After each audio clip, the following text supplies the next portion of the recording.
Good morning, ladies and gentlemen, and welcome to the first ever Dubai American Academy Virtual Model United Nations Conference. My name is Carlos Rangel. I'm a member of the Secretariat, along with Rasila Bar and Jingwan Chen. We are extremely pleased to have you all here today, and we thank you for joining our conference. If you wish to give applause for any reason throughout the ceremony, please do so using the reactions button. Also, remember to have your cameras on at all times. It is a mandatory DAA safety measure.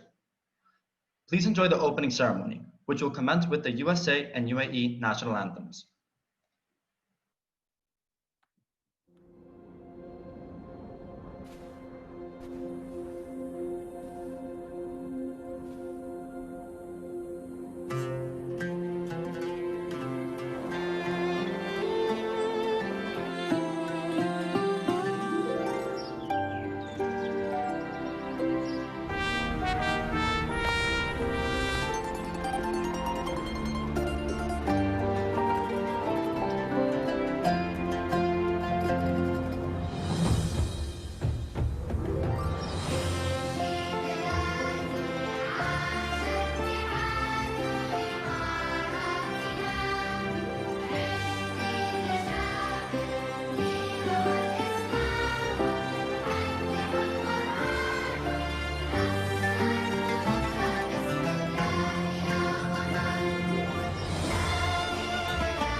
A reminder, delegates, to please turn on your cameras.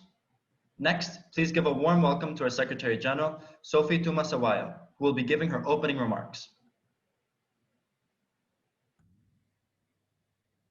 Greetings, distinguished guests, chairs, supervisors, and delegates. It is with great honor and pleasure that I welcome you to the Dubai American Academy's first ever virtual Model United Nations Conference. As you may be aware, on the 11th of March 2020, the World Health Organization classified the coronavirus as a worldwide pandemic. Our world underwent unprecedented changes that affected every aspect of human society. The COVID-19 pandemic has deepened pre-existing inequalities and placed many populations in a vulnerable position. It has aggravated a variety of existing global issues, such as the economic and educational struggles of refugees, the increase in displaced persons, the disparity in certain social systems, and many political clashes. Due to their extreme relevance, these global issues will be diplomatically discussed by our delegates this coming weekend. This online conference has been a product of our dedication as DAA students, teachers, and staff in hope of establishing a platform for the youth of tomorrow to unite and debate important world issues. I can vividly remember my colleagues and I working together to fulfill the extremely challenging tasks of picking the topics for this conference. All the global issues seem equally important to us. However, the topics that were chosen all have one common factor. They allow us, as aspiring leaders, to use our voices to represent those who cannot represent themselves. As such, the theme for this conference is safeguarding rights and international values in an evolving world. To further facilitate our goal, we have participated in the United Nations High Commissioner for Refugees Challenge. As part of the challenge, the resolutions that will be drafted and debated by our delegates this coming weekend will be sent to actual UNHCR officers to be reviewed and shared on the global stage. To the UNHCR, thank you for allowing us to participate in your challenge. It's truly an honor. We are also extremely honored to have Ms. Ghada Allam here, a United Nations High Commissioner for Refugee official, here with us today as our guest speaker. At this point, I would also like to acknowledge all of DAA's hardworking teachers, students, and staff who came together in these challenging times to organize this online conference. On behalf of the MUN executive team, I would like to thank you for your support. To our high school principal, Ms. Jochinke, and our MUN teachers, Mr. Johansson and Ms. Kitchen, thank you for all the time and effort you have continuously put into MUN. To conclude my speech, I would like to mention one more point. As members of this virtual conference, we are all participating from different corners of our globe, behind different screens, living through different situations. What unites us all are our undeniable privileges. We are extremely privileged to have digital devices, privileged to have an internet connection, privileged to have an outstanding education, even privileged to have food, clean water, and a roof above our heads. Students from over 25 other countries are joining us this weekend, united as the youth of our world to tackle some of our world's most prominent issues. As daunting as it sounds, you hold our world's future in your hands. Treat it carefully, make educated decisions, represent those who cannot represent themselves, and help change our world for the better. Over the next few days, I urge you to approach all challenges with an open mind. Use your voice for good and enjoy the conference. Last but not least, to the MUN executive team. Thank you for your dedication to this organization. Thank you for putting an endless amount of time and effort into this conference day in and day out. This conference truly could not have been possible without all your hard work and your determination. Thank you.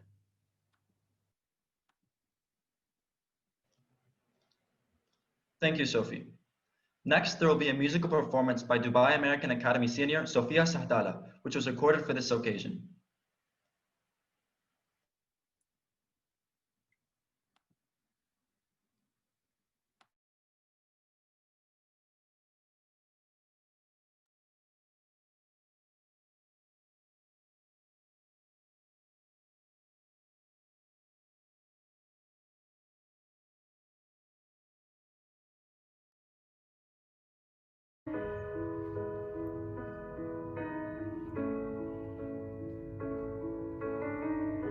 Imagine there's no heaven. It's easy if you try. No hell below us, above us only sky. Imagine all the people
passions. I wonder if you can.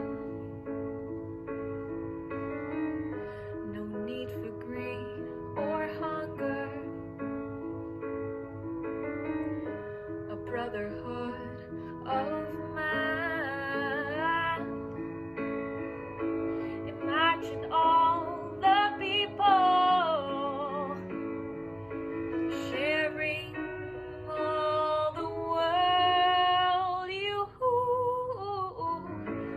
You may say I'm a dreamer, but I'm not the only one. I hope someday you'll join us, and the world will live as one. Thank you. Next, please welcome our esteemed high school principal, Mrs.Tammy Jochinke.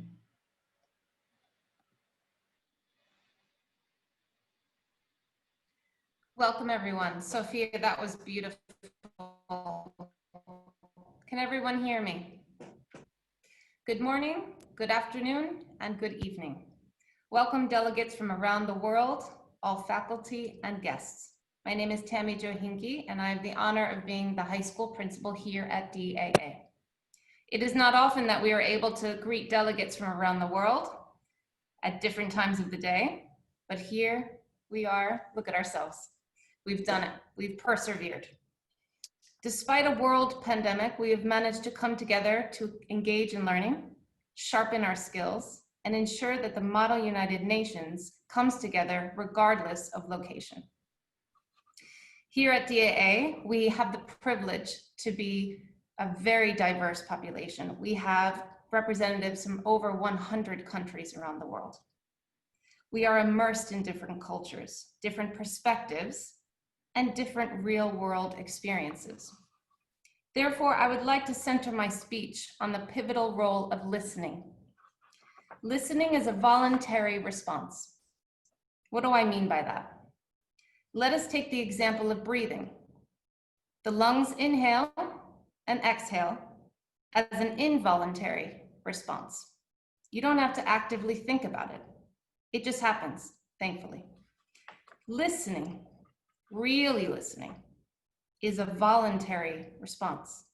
There is a major difference between hearing and listening. Listening takes effort. Active listening takes skill.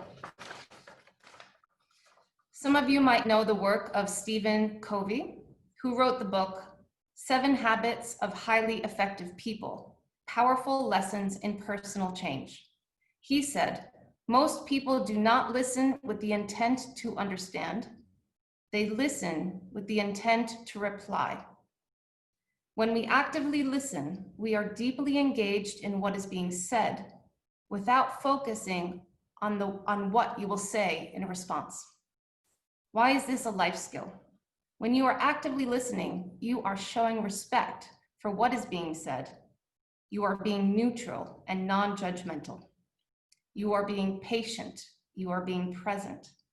You're not just filling periods of silence. You are showing that you are processing and perhaps connecting to this, your own experience, and or growing from their thoughts. Instead, fill the space in between, not with a quick retort, but show respect for what has been said by asking clarifying questions, reflecting back, or summarizing. Active listening shows respect for their thoughts and ideas, and an appreciation that you can reflect, grow, and learn from what they said, from their diverse experiences. Let me end with what I started with, from the words of Stephen Covey. Most people do not listen with the intent to understand. They listen with the intent to reply. You will be engaged in several discussions and debates during this conference. Actively listen. Take this thought with you as you move through life as a student and through your career. And I'll leave you with a few people who I believe summed it up very well. When people talk, listen completely. Most people never listen. That was said by Ernest Hemingway. Another quote. Most of the successful people I've known are the ones who do more listening than talking. That was Bernard Baruch. Good luck today to all. We are so proud to host this conference, and we look forward to one day seeing you here in person at DAA. Thank you. Thank you, Mrs. Jochinke, for that fantastic speech. And now, please enjoy a second musical performance by Sofia as she sings Read All About It.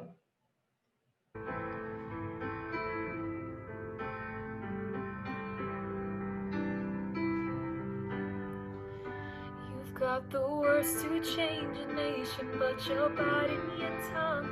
You spent a lifetime stuck in silence, afraid you'll say something wrong. If no one ever hears it, how we gonna learn your song? So come on, come on, come on, come on. You've got a heart as loud as lion, so I'll let your voice be tamed. Maybe we're a little different, there's no need to be ashamed. You've got the light to fight the shadow, so stop hiding it away. Come on, come on.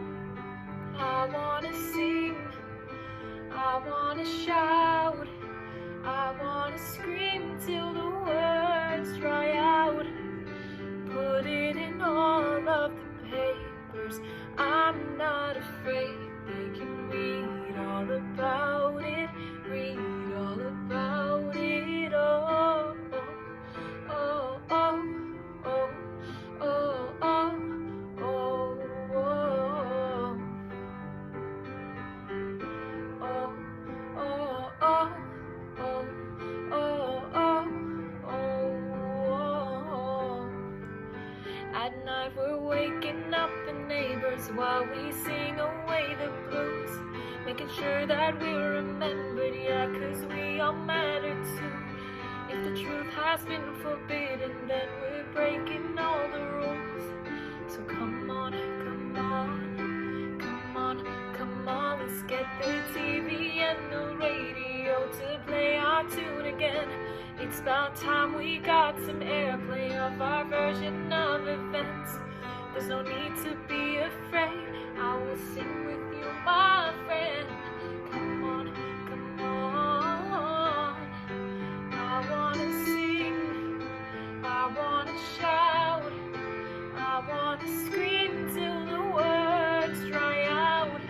So put it in all of the papers, I'm not afraid. They can read all about it, read all about it. Oh, oh, oh, oh, oh, oh,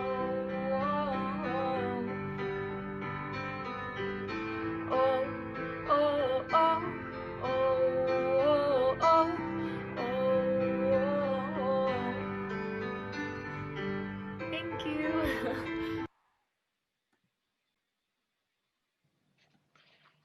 As many of you know, our conference is participating in the UN High Commissioner for Refugees Model United Nations Challenge.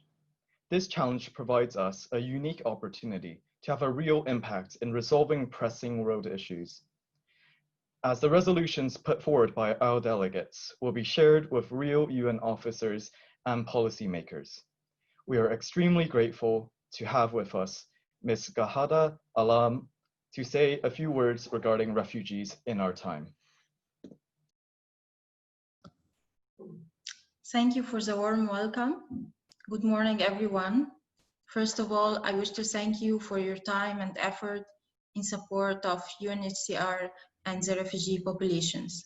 I am Ghada Allam, and I'm currently working in UNHCR in UAE as a Senior External Relations Associate. It is my pleasure to be with you here today, and I'm glad to see nearly 200 people participating in this conference. Across the world, there are 20,000 students participating in Model UN refugee challenges in 72 countries, just like you, debating the 4 challenge topics. Let me start by quoting Gary Janetti from his recent humor book, Do You Mind If I Cancel?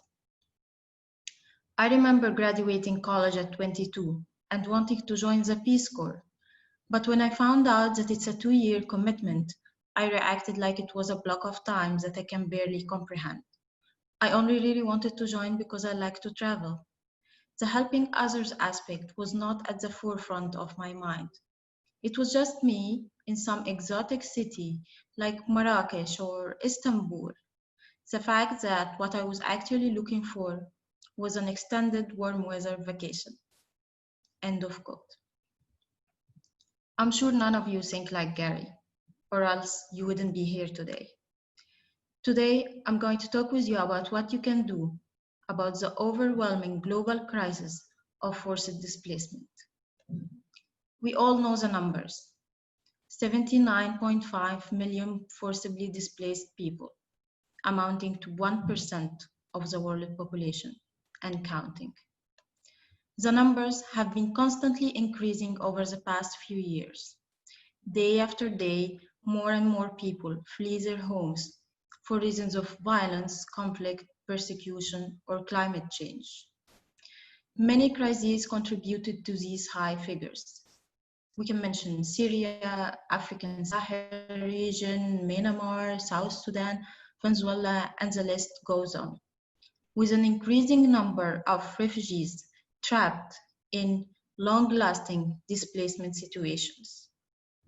While 85% of the world displaced are hosted in developing countries, UNHCR estimated its financial needs for the year of 2020 by $8.7 billion US. Those will help in meeting the needs of refugees in host countries and enhancing opportunities for them to become self-reliant, to access durable solutions, and possibly, maybe, return to their home countries in safety and dignity. Let me tell you about a refugee that I can never forget about. I used to work in Egypt before moving to the UAE. And there was a refugee living in Egypt for many years, but then decided to fly back to his home country to handle some personal matters and return within a week or so. Upon his arrival, he was detained. He faced prison and torture for the next 7 years. It takes a lot of resilience to go on with your life after such events. And he was resilient. He eventually returned back to Egypt after being released and visited our office. He walked into the office with bloodshot eyes, a weak body, and hope to recover and resume his life. Martin Luther King says, life's most persistent and urgent question is, what are you doing for others? You are privileged to have a decent education and an awareness of global issues at a young age. Now the ball is in your court. What are you going to do with this knowledge? You are now at a crossroads where you get to decide on the next chapter of your life, where you are going to go, what will you study, and what kind of person you want to be. No matter what you choose, you can always contribute. If you always remember this MUN, the few debates over the next few days that you will be having, and why you are here today. You can choose to study political science or economics or art or engineering or anything else, and whatever it is, you can still play a role in finding solutions to the world's complex problems, because everyone can make a difference and every action counts. Yesterday, on 19th of August, we celebrated the World Humanitarian Day. We celebrated real-life heroes who ran towards danger to save others. No matter what you do, you can always choose to be a humanitarian. Today, we are facing a lot of humanitarian and global challenges. We need to escalate the conversation up to the 21st century rather than being locked in old concepts. We need to be resilient and able to adapt to changes. We need to better predict our needs and mitigate future risks. I want to ask you, in our world today, how many refugees children do you think there are out there? How many? 40% of the world displaced are children. That's more than 30 million children, more than the whole population of the UAE multiplied by 3. It's a huge number. These children need education, they need safety, they need health care, and above all, they need a future. It is our role to ensure that the future includes them in a just manner. This year, the United Nations is marking its 75th anniversary. And on this occasion, they launched a global conversation inviting people to discuss how they envision the future and what should be our priorities. What will we put above everything else? Human rights, the climate, healthcare? I don't know. You decide. I invite you all to take part in the UN online survey and decide on our future. You can easily access the survey by typing un75.online. I wish to conclude with a question from UNHCR's call for Model UN Refugee Challenge. What if students could shape solutions to help people forced to flee their homes? I guess that's what we will find out over the next few days. I wish you the best of luck with the conference and thank you again for having me. Can now open the floor to questions and comments.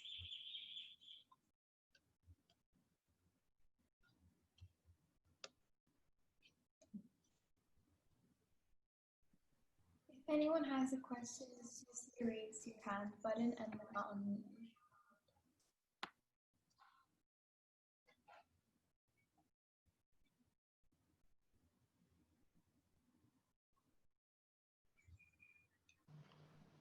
Thank you, Ms. Allam, for the wonderful speech. We have set aside 10 minutes for a Q&A. If you wish to ask Ms. Allam an appropriate and relevant question, please use the Zoom raise hand button found in the participants section.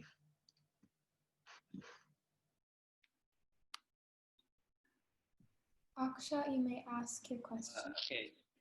Hi, Ms. Allam. Thank you so much for your amazing speech. I just had a question, what you believe, like, the increasing need for youth advocacy in today's world, like spanning from humanitarian issues all the way to just regular societal inequalities. How important do you think it is for to encourage you to always use youth advocacy? Thank you for your question. I think youth are key to any development. Youth are the future. And they are the most people who actually care about the future and are concerned about the future. So it's critical to have youth within the brainstorming stage, in the decision-making stage. It's very important that youth be able to voice their concerns and shape their futures the way they envision it.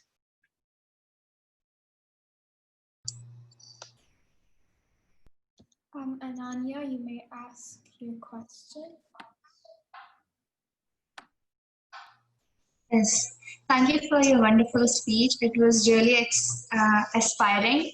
And as we are from MUN, I think we are essential. We are the youth leaders of tomorrow. So what do you think is the participation of youth in making global challenges come to an end and mitigate the future difficulties which we may face? Thank you for your question. I mean, as I mentioned in my speech, you can choose to do different things, work in different places, or specialize in different sectors. And it's important to join places where decisions are being made, to be around people that really influence the future. It's important to voice your concerns and participate and be always an active participant in the discussions that concern you.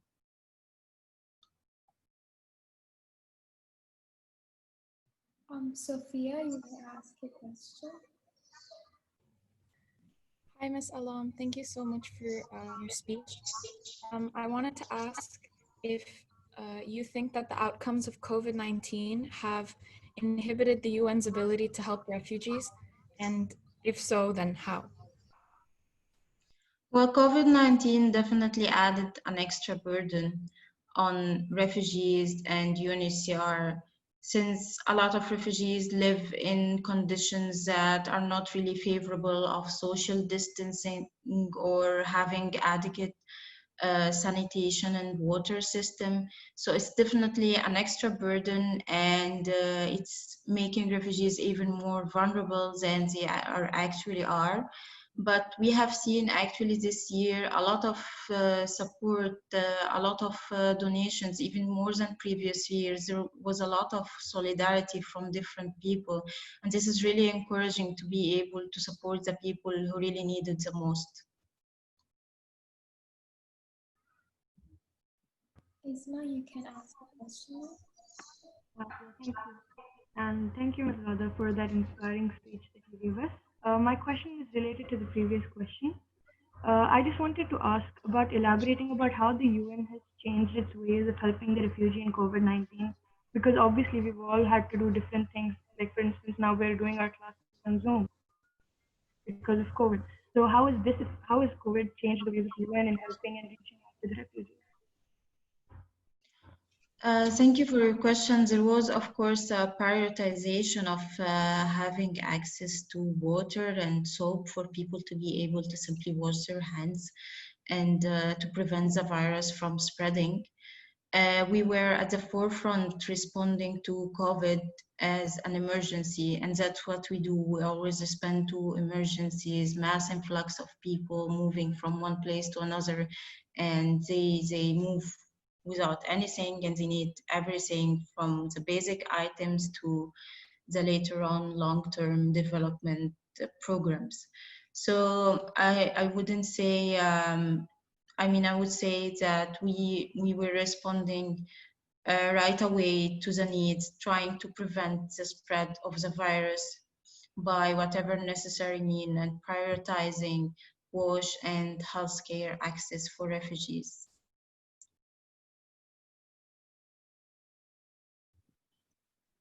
Siwan, you can ask a question. Thank you, Ms. Alam. And as you know, the COVID-19 was released by the Chinese Communist Party from China and spread out in the world. So do you think we should help China legally accessible for the COVID-19? I'm sorry, your voice is cutting a bit. Okay. Should I come closer?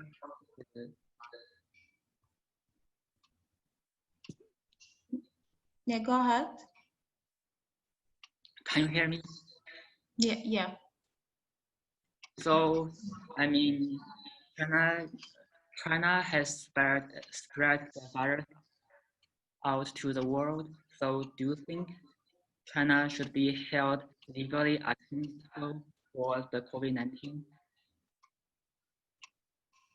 I'm not really in a place to comment on legal procedures, but we are all in this together, and to respond to such a pandemic, we need collaboration and cooperation between countries, between the public sector and the private sector. So at this moment and at this point, what we need to do is to collaborate more, to find ways of responding to this problem and preventing it from happening again. Jeff, you can ask your question, please. In recent years, what step you have taken to help the refugees? Sorry, can you say again? In recent years, what steps you have taken to help the refugees? In recent years, what have you been doing to helping refugees? This is the question. What steps you have taken to help the refugees? Sorry? In recent years, what steps you have taken to help the refugees? Okay, yeah.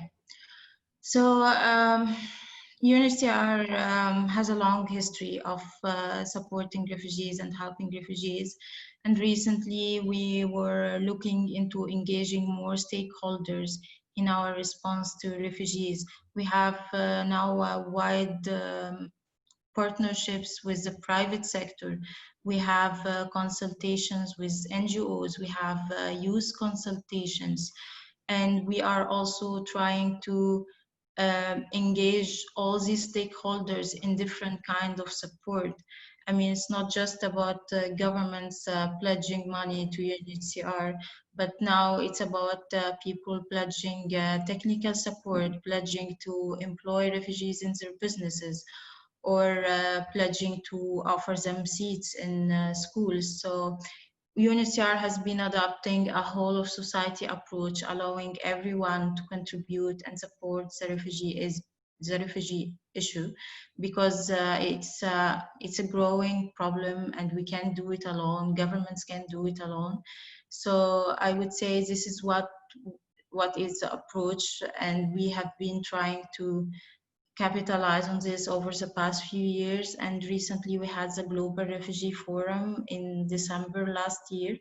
It was open for all people from all walks of life to contribute to refugees and pledge their support, financial or otherwise.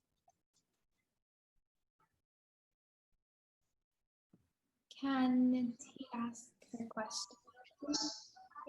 Okay, thank you so much. First of all, Mr. Allam, thank you so much for your speech. It was really moving. I've always found the cause of forced displacement very close to my heart and very endearing. So the question, like, I know we've already had a lot of questions about youth, the involvement of the youth in particular. So drawing from that, what do you think are ways in which we can make sure our advocacy is effective and more tangibly be involved with the UNHCR's mission as youth leaders?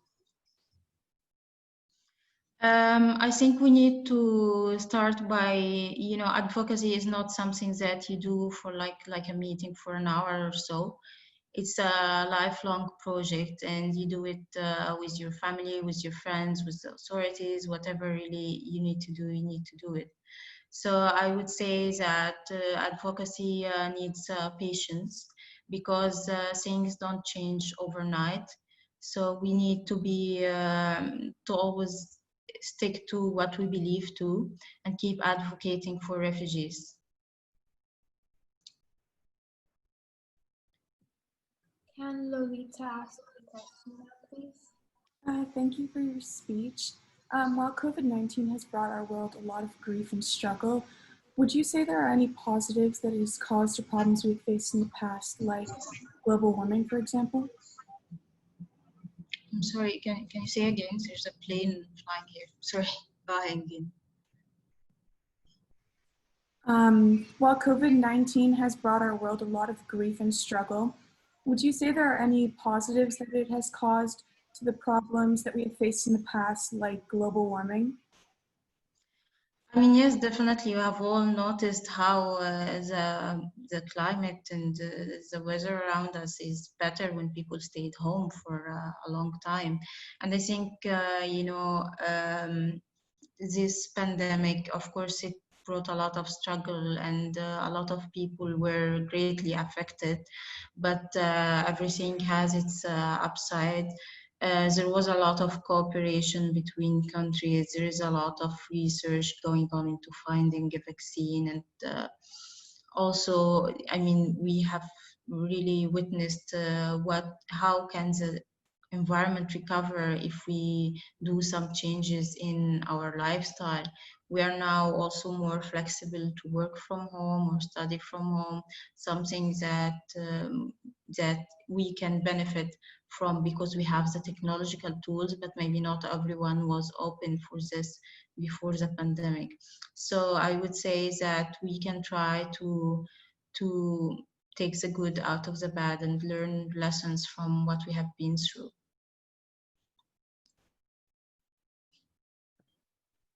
Can Osama ask his question now, please? Thank you for the speech. Regarding the involvement of the general public in helping refugees, what actions or events can be performed by the general public that can cause the safety of refugees? And does it go beyond just donations and helping resources?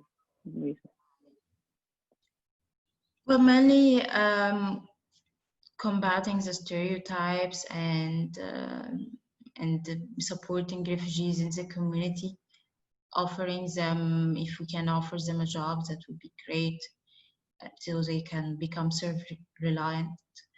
And I mean, in the community, as a member of the community, if you're just supportive of everyone around you and lending each other a hand and helping each other out, that would be great. And also there are some initiatives that call out people to contribute to the cause of refugees. UNHCR had an art contest recently for youth to draw illustrations in support of refugees. It was a very nice competition actually, and we saw people who really care about refugees, and they had beautiful illustrations done. I mean, there are also, it depends on where you are, but there are some countries that offer pathways for individuals to support refugees in more tangible manners. Like in Canada, for example, there is a private sponsorship for refugees from Canadian families. So you can look, I mean, you can volunteer at a local NGO, you can help in interpretation or translation, you can try to support whatever way you can as an individual in the society.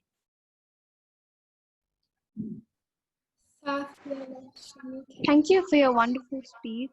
The question that I had was, some countries have not signed the 1951 Convention or its 1967 protocol, which legally gives the right to the refugee to go work or to even finish their education. So some of the countries, say Thailand, has taken the solution as to relocate or resettle these refugees to flourishing countries such as USA, Australia, Switzerland, or Norway. So what steps has the United Nations, due to COVID-19, the travel restrictions are there, and the refugees cannot be resettled, and the refugee camps are very cramped. So social distancing is even a luxury for them. So what steps has the United Nations Human Rights Council taken for resettling these refugees despite COVID-19 restrictions?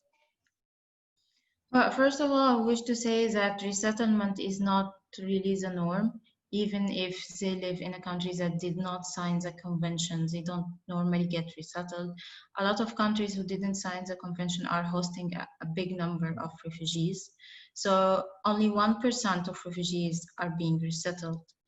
So at the moment where the borders were closed because of COVID-19, we were urging the countries to prevent a negative effect on refugees because of the closure of the borders. But resettlement is a small program, and that's why UNHCR is advocating for alternative pathways, like offering scholarships for high education or work humanitarian visa to allow people in. So resettlement is not really the solution. It's like one tiny bit of what UNHCR does. And a lot of countries who are not signing the convention are still welcoming refugees.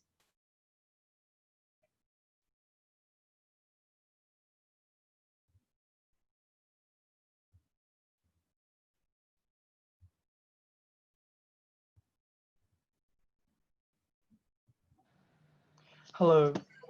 Unfortunately, that is all of the time we have for questions. Thank you so much for your time, Ms. Allam. I now yield my time to our Secretary General, Sophie, for the closing remarks. Thank you to all the speakers. Thank you, Ms. Jochinke. Thank you, Ms. Allam. Thank you to all the delegates for your wonderful questions. Before we move on, please make sure to check your emails for your committee-specific Zooms, and make sure to join these by 11:10 at the latest. And without further ado, it is with great pleasure that I, Sofia Tumasawaya, the Secretary General of DAAVMUN, declare this conference officially opened.